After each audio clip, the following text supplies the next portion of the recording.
Ben Yiğit Göktuğ Torun, Adalet Peşinde ailelerinden biriyim. 6 Şubat depremlerinde annemi ve babamı kaybettim ve naaşları hala çıkmadı. Cemil Çapar Apartmanı'nda oturuyorlardı Antakya'da. Ve Cemil Çapar Apartmanı'nın enkazından çoğu naaş çıkmadı. 52 kişi yaşamını yitirdi. Kaç naaş çıkmadı tam olarak bilmiyorum. Ama 52 kişi yaşamını yitirdi. Dosyada da 52 kişiyle devam ediyoruz. Biz bu konuda mahkemeye başvurduk.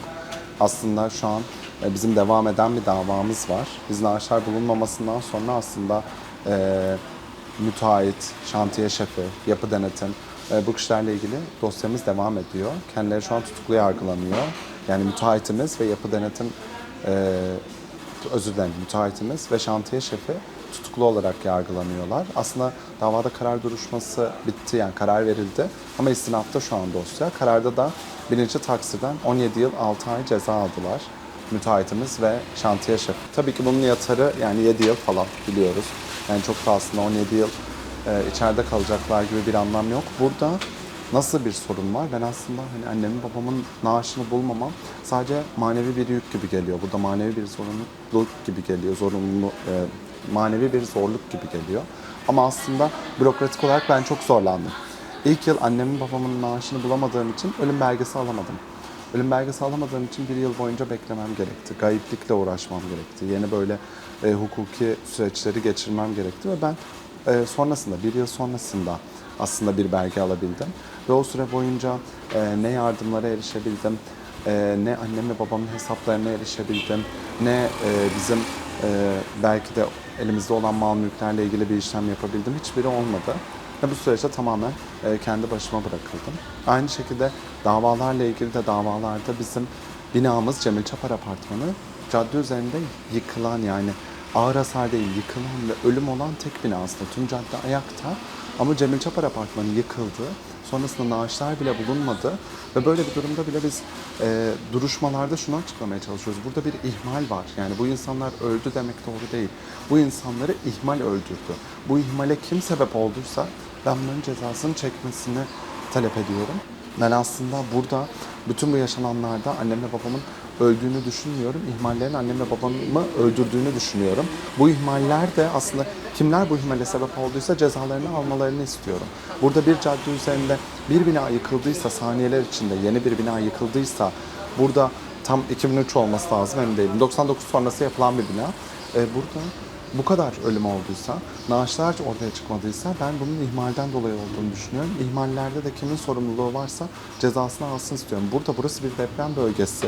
Deprem bölgesi olduğu biliniyor. Yeni yapılan bir apartman burası. Yönetmelikler net. Bunlar takip edilmediyse burada kasten aslında adam öldürme suçundan yargılanmaları gerekiyor. Ama hani hep anlatıyoruz bunu. Bir ihmal. Hani aslında İnsanların öleceğini bilmiyorlardı da bu kusuru işlediler gibi bilinçli taksirden yargılanıyorlar. Biz diyoruz ki hayır, burası bir deprem bölgesi. Burada yapılan her ihmal insan öldürdü. Burada yapılan her ihmal insan öldürdü. Bu yüzden biz kastı savunuyoruz. O yüzden olası kastan yargılanmalarını istiyoruz. Bu yüzden istinafta dosyada. Ya şu çok acı. Ben hani 3 yıl geçti, geliyorum. 6 Şubat'ta geldiğimde burada çok kaybı olan insan var. Yani ailesinde ölüm olan çok insan var. Ama ben bir mezar gördüğümde bile içim biraz kıskanıyorum yani. Doğru bir kelime mi bilmiyorum ama bu çok acı ya. Bir mezarım olsaydı en azından, bir anıtım olsaydı, gidip dua edebileceğim, ağlayabileceğim bir yerim olsaydı diyorum. Biz ilk geldiğimizde depremin ben hemen sonraki sabah buraya geldim. Siz Depremde neredeydiniz? burada değildim, Ankara'daydım. Haberi alır almaz yola çıktık, sabaha buraya geldik. Geldiğimde enkazın başında kimse yoktu. Bir hafta boyunca, 10 gün boyunca kimse gelmedi. Gönüllüler, komşular, bizler burada kendi çabalarımızla aramaya çalıştık naaşlarımızı. Zaten enkazdan yangın çıktı. İlk başta biz AFAD'a ulaşmayı çok denedik. Ben grup kurdum, Twitter'dan paylaşıyoruz, her yerden paylaştık. En azından AFAD gelir ve çünkü burada naaş yok yani. Naaş olmadığı için en azından AFAD gelir, bir arama çalışması yapar sandık. Gelmedi. Asla gelmedi. Sonrasında biz de artık hala yani 10 günden sonra artık umudu kesiyorsun. Tamam hani öldüler ama en azından naaşları alalım, bir mezarımız olsun. Bunun için de DNA testi verdik. Bazen kimsesizler mezarlığına gömüyorlar diyorlar. DNA testi verdik, oradan da sonuç çıkmadı. Nüfus müdürlüğüne dilekçe yazdık. Hani bu konuda bir soruşturma başlatılsın, bir çalışma yapılsın. Yine sonuç çıkmadı. Emniyette işte yakınlar ifadeler verdi. Bu iki insan da, annem ve babam da oradalardı. 5 Şubat gecesi akşam konuştuk. Oradalardı. Burada bulunmalarını istiyoruz. Kesinlikle oradalardı. Ölüm belgesi için de bu ifadeler gerekiyordu. Bunlar için uğraştık ama hiçbir sonuç gelmedi. Sonrasında ben şeyi hatırlıyorum, belediyelerden, çeşitli derneklerden böyle yardımlar oluyordu. Hani annesini babasını kaybetmiş öğrencilere. Çünkü ben o dönemde öğrenciydim. Ben onlara başvururken bile elimde ölüm belgesi olduğu için başvuramadım onlara. Ve oralardan da hep sesimi duyurmaya çalışıyordum. Yani ben ne yapabilirim? Bizim kaybımız var ama ölüm belgesi yok naaş olmadığı için. Ama hiç dönüş alamadım. Bir de abim var. Abim de şehir dışındaydı. O da İstanbul'daydı. Şimdi Erzurum'da yaşıyor. Bir ilk olarak böyle annemle babamı anma açısından daha ben talebim ne bunu düşünemedim. Yani ben onlar adına bir mezar mı istiyorum, onlar adına bir anıt mı istiyorum?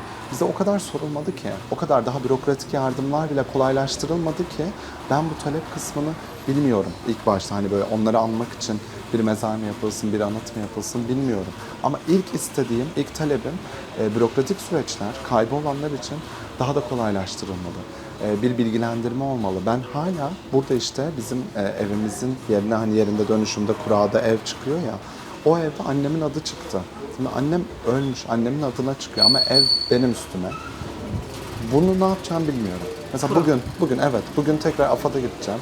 Başka yere gideceğim ve soracağım. Hani annem ölü, nasıl annemin adı çıktı diye.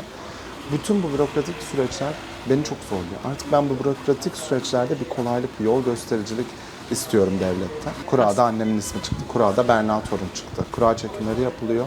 Ve annem vefat etmesine rağmen orada Berna Torun ismi. Aslında depremden bir yıl sonra 2024'te ölüm belgesini alabildik. Yani ölüm belgesi yerine geçen bir mahkeme kağıdı oluyor. Ama hani ölümüne dair çok büyük, kuvvetli gerekçeden dolayı. Kura çekimin sonuçları bu yılın başında çıktı. Dedim ya biraz böyle manevi kısmına artık odaklanamıyorum bile. Hani yaz sürecini başlatmana bile engel bunlar. Çünkü yani bütün bu bürokratik süreç seni önce biraz daha hayatta kalma modunda tutuyor.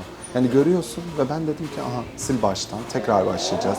Tekrar benim bir şeyleri ispat etmem gerekiyor, kanıtlamam gerekiyor. Acaba ölüm belgesi yok, bu mahkeme kararını kabul edecekler mi?